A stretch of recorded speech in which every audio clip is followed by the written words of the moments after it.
এই যে দেখেন বাতাসটা টানতে শুরু করলো যখন, তখন সে কতটুকু সাইজ হয়ে যাচ্ছে দেখেন। চায়না তার প্রযুক্তি কোথায় নিয়ে গেছে দেখুন। এখানে একটা কমফোর্টার কিনলাম বিশাল বড় সাইজের। এই কমফোর্টারটাকে তারা কি করবে দেখেন, ছোট্ট একটা প্যাকেটে ঢুকিয়ে দেবে। কিভাবে এটাকে করে আমি আপনাদেরকে সেটা দেখাই।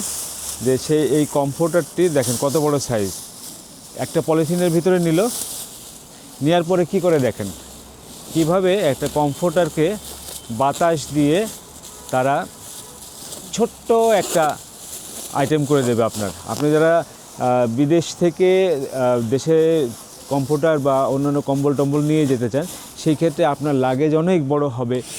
এই যে দেখেন বাতাসটা টানতে শুরু করলো যখন, তখন সে কতটুকু সাইজ হয়ে যাচ্ছে দেখেন।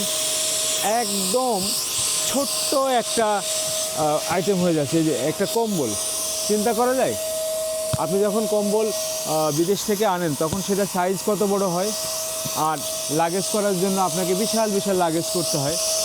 এই কম্বলটি মাত্র এতটুকু হয়ে গেল, বিশাল বড় কম্বল। আমার কমফোর্টারটা দেখেন কি হলো, একটা কম্বল একটা কমফোর্টার নিচ্ছি। তো ওই যে এয়ারপোর্টে নিয়ে যাওয়ার যে ঝামেলা সেটি থাকবে না, আপনি এটা আপনার লাগেজের ভিতরে ভরেই নিয়ে যেতে পারবেন। একদম কি করে দিলে, একটু ক্লোজে আসে দেখাও। এই যে দেখেন কতটুকু হয়ে গেল, চিন্তা করা যায়। মানে তারা কি করছে, মেশিনটা দেখো, এই যে এই মেশিনটা দিয়েই মূলত তারা এই কাজটি করলো। এই যে কতটুকু হয়ে গেল।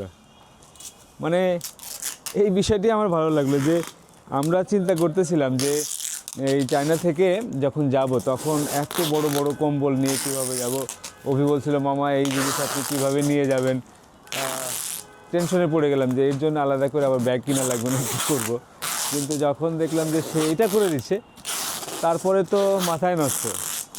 চায়না কেন সারা পৃথিবীকে রাজত্ব করছে, কেন তারা এত এগিয়ে গেছে তাদের প্রযুক্তি দিয়ে, তাদের বুদ্ধি দিয়ে। আসলেই বলা হয় না যে জ্ঞান অর্জন করার জন্য শুধু চীনে যাও, চীনে আসার পরে কিন্তু সবারই বুদ্ধি খুলে যায়, সবারই মাথায় অনেক বুদ্ধি বের হয়ে যায়, তাদের এত জ্ঞান। ও thank you, give me the bag, 2 bags, 3 bags। এই যে আরেকটা কম্বল হবে।